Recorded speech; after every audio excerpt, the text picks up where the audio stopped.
Welcome back to Relational Lives. I'm Ali. And I'm Roz. And today we're very excited because we have our very first guest, Finn. Hi, Finn. Hello. Thank you for being with us today. So we've got Finn here because we wanted to invite someone from should we say Gen Z or should we say Gen Z? Well, we would say Gen Z. What would you say, Finn? I'd say Gen Z just to remove the Americanization. Yes. Do you know what I mean? We have lots of American listeners. Yes, so we have to do Gen Z, Gen Z. It'll have to be both to cover everybody. Nice. Yes, so we're going to be chatting with Finn today. Remember to subscribe, follow, leave reviews, comments. Be all really helpful for us. Thank you. Yeah. So we're just going to ask you a few questions and get chatting, really, because we want to understand from our perspective as Gen Xers. We would like to see how things are for you and how you experience it within that generation, but also what you'd like others to know about you. Okay. And obviously you're coming from your perspective, so you're not everybody, but it's great to hear. So should we get going? Yes, absolutely. Well, one of the first things we want to know is what would you like other generations to understand better about Gen Z? Gen Z. This was the question that I struggled with, actually, out of the ones that you sent me. So I was having a think on the train over, and the only thing I could think of, which sounds really like cynical, is that like cocaine use is madly common, like amongst people sort of my age and like maybe slightly younger and slightly older, like either side. It just seems to be like something that you go out and people just like will get a bag in, which like when I came out of uni kind of baffled me, and then you just kind of get used to it. But I feel like that's kind of like a generational thing, because like my mum kind of said years ago, she was like, oh yeah, like Gen Z or Gen Z kind of aren't drinking as much as they used to. And I think a lot of it probably is kind of like cost and maybe like the health benefits of not drinking and stuff. Like I know I stopped drinking for a while, and it was kind of for a variety of reasons, like the health benefits, the mental health benefits, and the cost as well. But then on the flip side, you've got like people, when they do go out, go really hard, like, you know, taking coke and like, you know, I've known like teachers, nurses, like all sorts of professions and from different walks of life kind of doing it. So but that generation, the Gen Z, Gen Z doing that. And I do think actually though there is I think there is a Gen X generation, or there's a part of Gen X who are also doing that. I think in a certain I think just generally it's got more common, hasn't it? Now, I don't know if it's like a kind of disposable income thing, like maybe people have more, but then, you know, people kind of, you're constantly bombarded with the cost of living and stuff like this, and people feel like they're being squeezed, and, you know, like it's not a cheap drug. Like people are spending, you know, it could be 70 quid on a weekend to get a bag in. But if you think about what people Alcohol's spend really on alcohol, it's true. These days. It's very true. So maybe it's relatively equivalent. Cost effective, maybe. I don't know. So that's an interesting thought, though, isn't it? That that's what you've noticed. It's shocking at first, but then I think you kind of get used to it and kind of get used to being around people that just maybe do it a bit more commonly than other people. How does that impact you? I mean, I don't know whether you partake in that or not, but if you're not, what's that like for you if you're around people that are? To be honest, I think it's just like, it's like par for the course. You're on a night out, and there are those who do and those who don't. Like I've got friends who do kind of, do struggle with like addiction and stuff. And I know that there have been kind of times recently where they've had problems with like being in the kind of situation where they're offered it, which I think is quite common as well. It's like if someone's going, they'll kind of offer it around, sort of thing. Yeah. Particularly at like parties and stuff. So I know that like if that's something you have like a predisposition to, then it's a bit more difficult to say no. But really, it's just one of those things. Like someone will go off to the bathroom, and you're like, oh, okay, yeah. That's like they're doing it, and then they'll come back a bit more energetic. You know? Yeah. You're leaving before they are. They're still at the party at 5 there a.m. you go. Yeah, exactly. Yeah, beauty sleep. It's important. Yeah. So are there any? Sorry. Go on. No, go ahead. Are there any other things you'd want other generations to know? God, yeah. I wouldn't want other generations to think we're just a load of coke fueled. No. But yeah, I don't know. I think. Because like we were talking about before, the millennial Gen Z sort of thing, and like I was talking to some friends when I told them last night that I was coming on this show, and one of them said, you've got like an old soul. So I feel like maybe to speak on behalf of all of Gen Z, I'm maybe not the best person, and we're not all cokeheads, but I don't know though. We certainly noticed when we went on the Shut Up I'm Talking podcast. Yeah. I think there's something about, I don't know, there's a huge wisdom awareness, about, isn't there, that people seem to, younger people seem to have, the Gen Z generation seem to be really reflective. We had some questions posed to us to be able to kind of help answer some of them, and we were really impressed, weren't we, by the questions that were posed. Right. Really thoughtful, aware of themselves, aware of different situations. I mean, and I think this is something that I feel with my kids as well, you know, who are Gen Zers, you know, that, and I think you'd say the same for yours, wouldn't you? You know, that we have noticed a whole, it is awareness really, isn't it, and reflection that they have. That they seem sort of much more connected in some ways to themselves. Some. I think that is quite an important thing for our generation. It's like kind of finding who you are, and like I mean it kind of comes with the territory, but I know like after breakups people often will like take a lot of time to kind of reconnect with like their roots or their passions or whatever, which I suppose isn't really a generational thing as such. But I think maybe social media plays into it. You can kind of find your people a lot easier. Well, that's an interesting point, isn't it? Because we were going to sort of talk about social media and the impact of that. And we've often sort of thought about the negative elements, but that sounds like that's a really positive part of social media that you experience. Yeah, definitely. I think for me, kind of like finding a sense of community is really important, and like I think it's easier to find people who are like into the same music or into the same fashion or whatever it is, particularly like when it comes to sort of the queer community.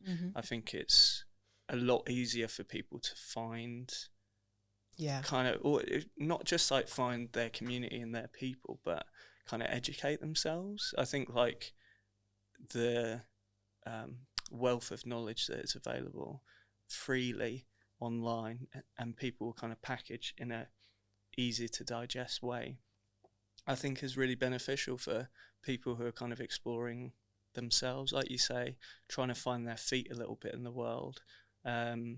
It does feel like Gen Z kind of is everyone's helping each other up in a way, and kind of supporting each other, which I guess just like from all growing up around the same time, that's kind of comes with it. But I think I've noticed that from what we've done just recently. I think I've noticed there seems to be this real feeling of everyone's supporting each other more than I've ever noticed before in young people. Yeah, much more that, you know, you talk about the sort of community. It feels like that's kind of really a collaborative thing, doesn't it? Yeah. People pulling together. Yeah. But I think you're right as well about those sort of minority groups, perhaps, where social media, you can find your people, can't you? You can find your community. Yeah, absolutely. In a much easier way. Yeah, interestingly though, that I feel like there's more of a focus in our generation, but maybe it is just in our generation, but like there seem to be more and more people trying to move away from social media and trying to kind of find a way of living that doesn't involve being online all the time and stuff. And I've got like a mate of mine who's in my band, shameless plug. Yes, good. But good plug it. He will just like, he'll log into our Instagram, message other bands on there to sort out gigs and stuff, and then we'll log out and just like won't look at any like videos or pictures or anything, won't like spend hours doom scrolling. He'll just like go in, do the thing, log out, and that's it. And what sense do you make of that? Why do you think people are doing that more? Well, I think his way of looking at it is, we had a big, like, interesting debate at a pub once, where I think we were all quite drunk, but he was saying like his way of viewing it was that social media kills more people than drugs and alcohol.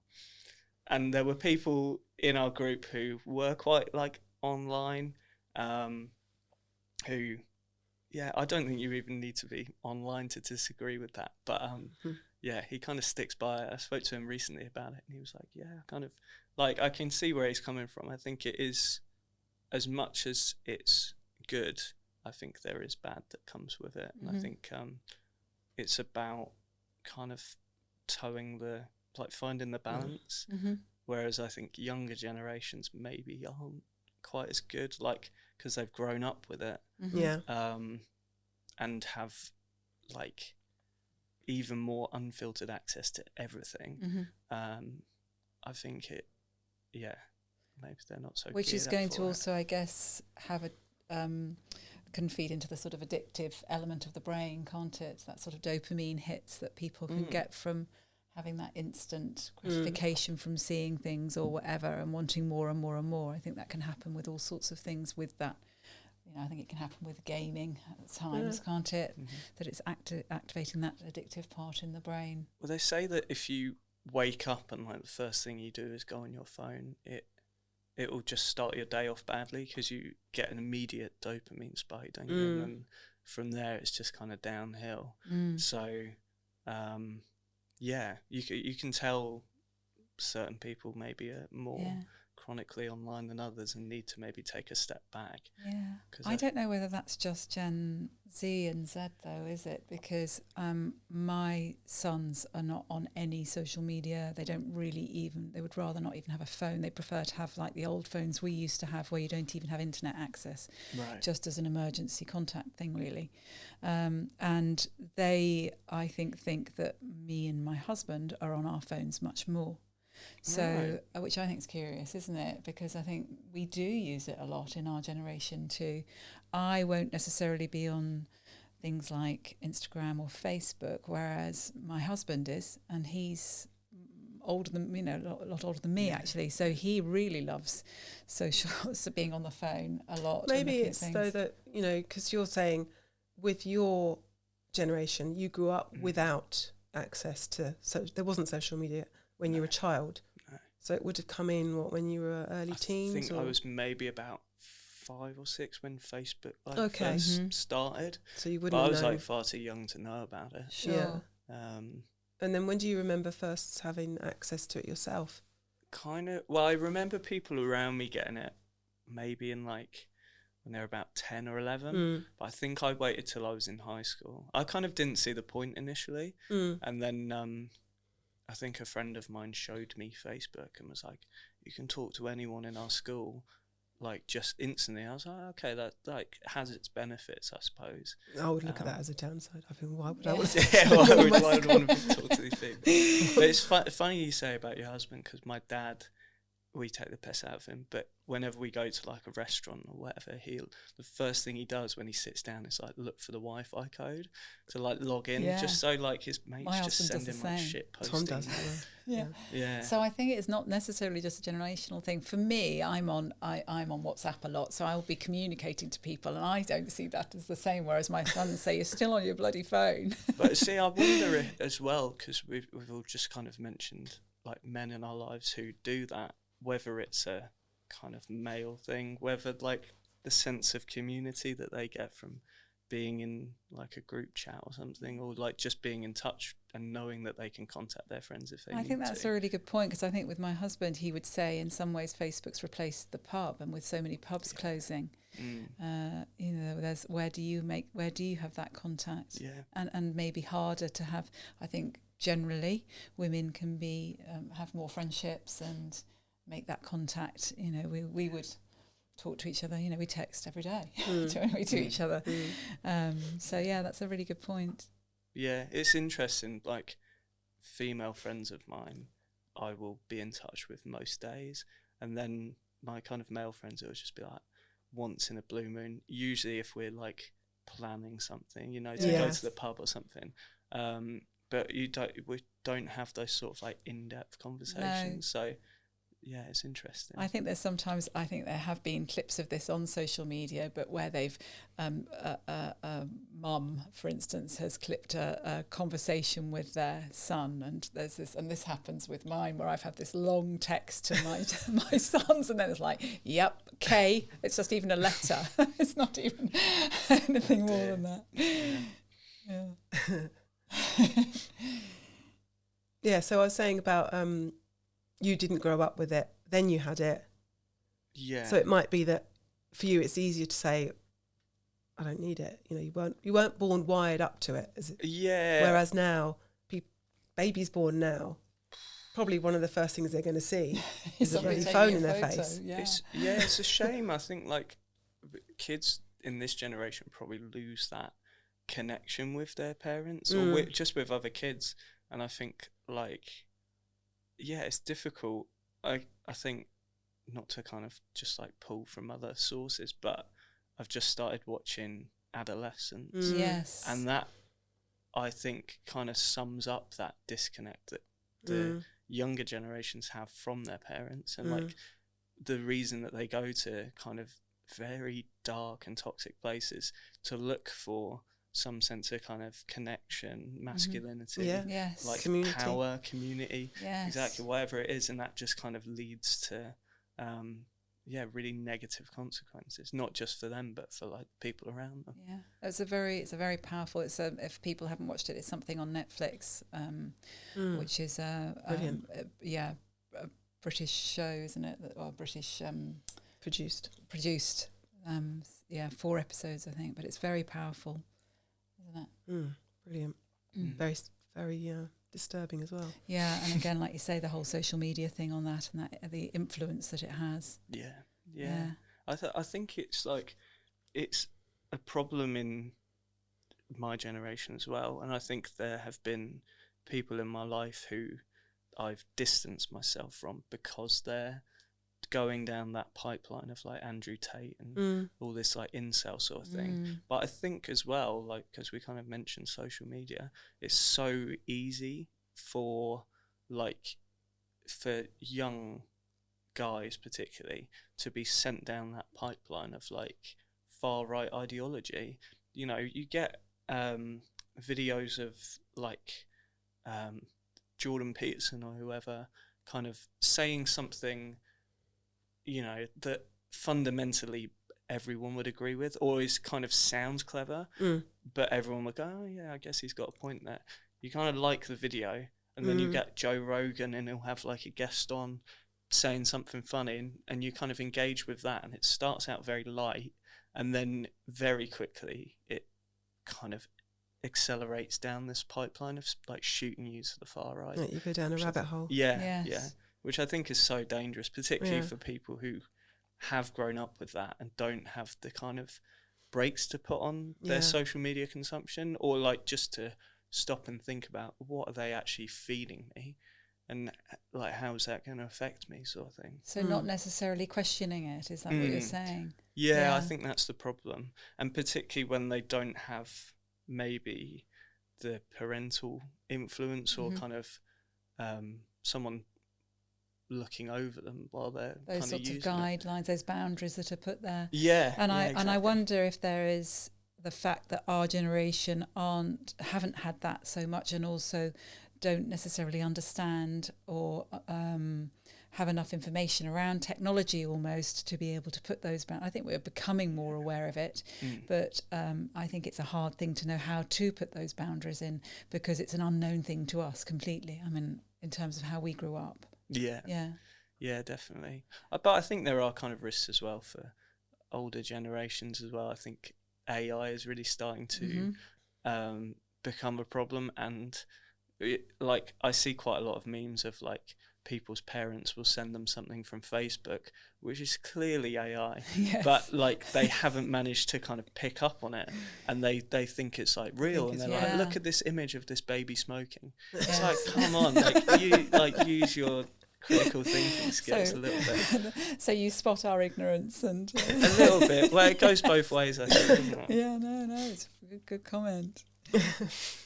So what do you think it is in people, when they are, what do you think happens when they are looking at that social media thing? And like you say, it can start with something innocent. What do you think it is that pull down that negative path? You've said sort of about the lack of kind of thinking about it, questioning it, but what do you think the pull is that then draws people more to that sort of right? I think it's the way the algorithm works, but also it's kind of, I say it's very fast, but I think it is gradual, and it will start off as kind of very like relatable or common interests, and then we'll like just drip feed little bits of like, the odd joke about women, the odd joke about like so it gay sort of people, it makes it as if it's okay then. Yeah, you think that person thinks it's okay. Yeah, and it I think the more that you have people around you who are kind of sharing that like locker room mentality, like kind of bantering sort of thing, the more you kind of see it as acceptable, and then you get slowly drip fed and pushed these like new ideas which are like progressively bigger in terms of their like scope of like how damaging they are, I suppose. Just like gradually increasing that window of what it is, bit by bit until and it starts as like a joke and then ends up as full on misogyny or homophobia or whatever it is. And I think it's terrifying, really, isn't it? The steps in between that, when you look at the two apart, it seems like a massive jump, but really I think because it's so gradual you don't notice it, and then like it's once someone gets past a certain point, I think they're kind of too far gone, because everything that they see, like that is one of the problems with social media, is like it's an echo chamber. Like all of my feed is like very left wing, which means like when it comes to elections and stuff, I'm always going to be kind of disappointed, because that's just the way the algorithm works. Like you get sent statistics from, veritable sources saying it's going to be a massive like left wing sort of government, and then you get another conservative government, but it's just it echoes what you want to hear. I know people that have really been sucked into these rabbit holes. I know a couple of people where this has happened, particularly when they're sort of late teens, early 20s, really sucked into this dark place, and not till later that they realise what happened. And it's traumatizing. Yeah, it is. And I think that luckily they came out of it. Well, I was going to say, if you do get out. Yeah. I think the trouble is a lot of young guys will blame their kind of celibacy on women, or their kind of lack of interest from women. They'll blame it on them rather than kind of look at, what can I do to like improve myself and make myself more appealing to these people. They'll just kind of like direct all their anger and hatred outwards, and I think that's like, I think that goes both ways. I think women are doing it too. It's true. I think there's a massive whole rejection of men because of from women of this. It's been very polarized. Yes. Yeah, and I think like you see more and more now groups of kind of men and women becoming more of a separate thing. Yeah. And I would say, like, one of your questions, I think, was about kind of COVID and lockdown and that. Yes. I think since COVID, people have like a fear of strangers and a fear of like interacting with one another, which means people aren't kind of those groups are mixing, so it's becoming very, like you say, polarized, and people are becoming segmented. More separated. Yes. Yeah, we've noticed that about people coming out of lockdown being more reluctant to engage socially. Yeah, it's easier. It's easy not to, isn't it? Yeah, absolutely. It's kind of, it's safer as well. It's safer to not engage with people because we've had COVID, and you know, I think particularly for women as well, you don't know what someone's intentions are when they approach you. Like whether, you know, like it could be the death of you, which is a really horrible thing to kind of think about. But I think women have to take a step back and be like, well, what am I getting myself in for here? Because a lot of the time men unfortunately won't stop themselves, which is a man's problem, not a woman's problem. But I think they have to kind of, like assess the situation really, which is why, like you say, there's more of that kind of separation. Yeah, and it's not about saying, you know, men are bad, women are bad. No. It's that, okay, what's happening here? Yeah. What is happening being aware, within us? questioning. And what reflecting. What are we finger pointing about, and what's going on? Yeah. But again, that could be a algorithm thing. You know, it goes both ways, like you say. I think it feeds both sides of the coin, really, doesn't it? On the note of, we were talking about men and women, but we wanted to ask you about how you see your generation are around gender and sexuality. You know. Yeah, like generally, maybe it's just the kind of groups that I socialise with, but people generally are like really accepting. I think really like kind of want to know more, want to be educated. I feel like there is a kind of expectation that you'll educate yourself to a certain point when it comes to gender and sexuality, and even things like kind of race and like the history of like imperialism and all that sort of thing. I think people want to kind of understand it more, which means they can come to conversations with a kind of on mutual terms in a way. That's good, isn't it? But yeah, like even people who maybe I wouldn't expect to be quite as open about that sort of thing really are kind of understanding, at least have the time of day to kind of listen or kind of correct themselves if they get something wrong. I think that's like a big thing. It's good. I definitely find it's people are just generally much more open to wanting to understand and wanting diversity and to include everybody, which is just such an amazing quality, isn't it? Really refreshing. It is nice. And I think as well it kind of comes down to the availability of information. I think and community again, I think it would have been more difficult, particularly for kind of queer people, to find safe spaces and find groups of people who they could feel safe with. But I feel like with social media and the kind of way things are now, it's a lot easier for people to find the community and find safe spaces for them. I think we're quite fortunate down here, aren't we, with Brighton being it's a very little bubble open again, but place. So you know, but if you think of where things were, you know, and how hard it was, and like you say, the lack of safety, and how things were for other generations before you with sexuality, it's a huge change, isn't it? Yeah, I was talking to someone recently who works with someone who was at like one of the first Pride marches back when it was like a proper protest sort of thing, and they said that there were about 6 or 7 of them walking with like banners and stuff, and they had like vegetables thrown at them, and that was only 40 years ago or so. Exactly. This is a sort of short space of time. It's such a big change, and thank goodness. Thank goodness. Yeah. Well, yeah, it is, thank goodness, but I still think, unfortunately, our generation and above, there's still a there's lot always of going to be, isn't there, a proportion. I mean, it's difficult, isn't it, with different politics that are going on around the world as well at the moment. It's hard, isn't it? Because, of course, there are lots of things that an extreme is coming in again, isn't it, in lots of areas. And that's frightening. It's frightening. It is scary. I think it's a reaction that comes from a place of fear.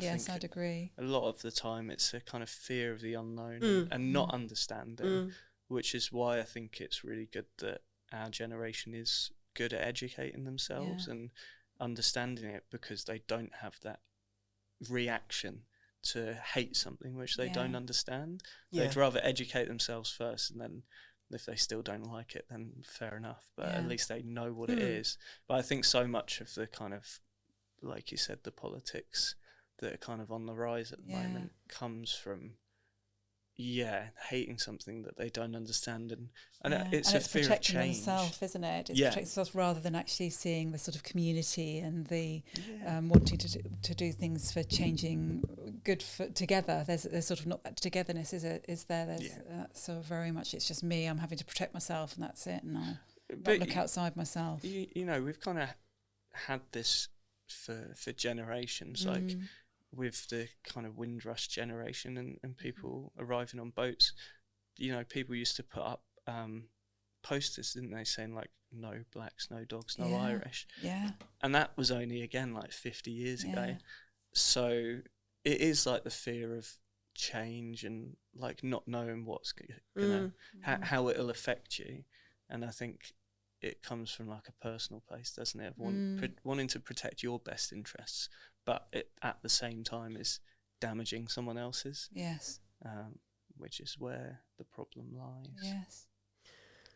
One of the things I noticed, I think, from my perspective of how we grew up and how you grew up or growing up, is for us, certainly for me, I felt like there was a certain path we had to follow that was laid out for us. Right? You do your schooling, you get your grades, you go to college, you learn something that you're going to do for a career, you get into a career, preferably one that you're going to do forever. Yeah, right. You get a relationship, you marry, you have 2 children, you get a dog. Yeah. And that was it, right? So a few of us, me being one, didn't really think there was any other kind of option. That was what you're supposed to do. And so damn well I will find someone, I will marry them, I will have kids, I will do it all right. But I think for you guys, there is more, openness, there is more options, there are more it's interesting choices. you should use the word openness, actually, because I have found that a lot more people are kind of in open relationships and they're kind of being locked down into monogamy doesn't work for everyone. And it for a long time was kind of something that I didn't understand, but again I've kind of educated myself on it and I kind of get it now. It's not for me, but I can understand why it would appeal to people. And that's what you're saying though, isn't it? Educating yourself. What is it? What is this thing that people are talking about? Okay, I understand it, but it's not for me. So it's like now you know what it is. You get to make a choice. Yeah, exactly. And I think, like you said, with the kind of path being laid out for you in the past, I think it just kind of puts undue pressure on people as well. Like my parents met at uni, so I feel like I kind of have a subconscious pressure to meet a partner while I'm still like young. But that's kind of like life doesn't always go that way, you know.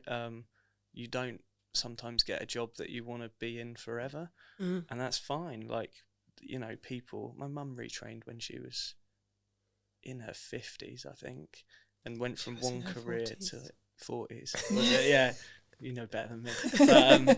But yeah, she went from like accountancy to occupational therapy, which is like a massive jump. Change, isn't it? Real change. But I think she just recognised that she didn't want to do that anymore. And I think people in my generation will kind of do that as well.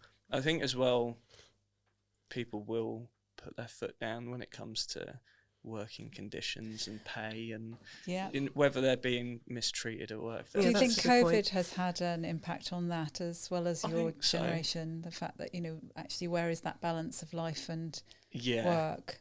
Yeah, I think because I came into the work kind of workforce, that sounds really weird, but came into working, and a lot of people my age came into working at the same time, sort of just after COVID. I think for the first year or so, home working was just like par for the course. It was just what you'd expect.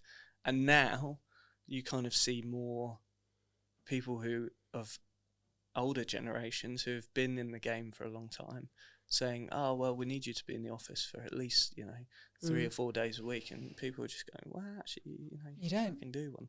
Because it just, it doesn't, I think the appeal is there for certain people. And I think if you've grown up with that, then it's understandable that you won't want that change. Goes back to kind of what we've been saying. But for me, it's really important that I have like a good balance between work and life, and working from home is one of those things that I don't have to worry about,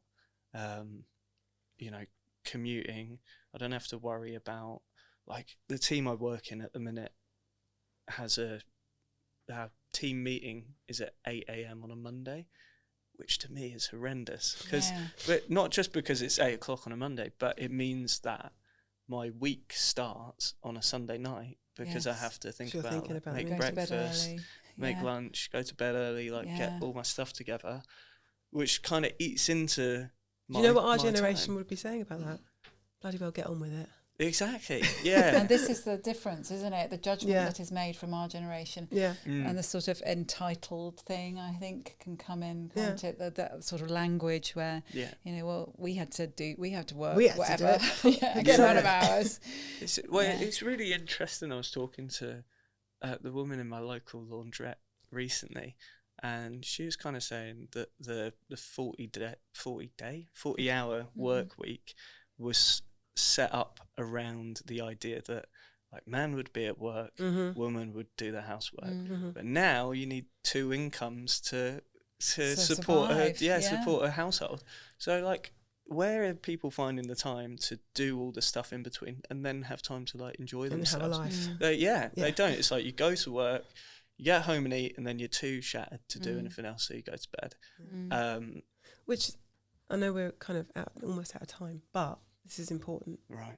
Because I was wondering about the impact of climate change, and I wondered if this is a part of it, that you're more aware of the importance of life and living it, and not working just for the 2-week holiday once a year. Yeah, it's so true. Yeah, and also things like, I know my kids have, certainly thought about that, will they have a child? What are they bringing a child into? What world are they bringing it into? And so very different experiences. Yeah, it is because something of life has changed. It's massive. The world has massively changed. Absolutely. Yeah.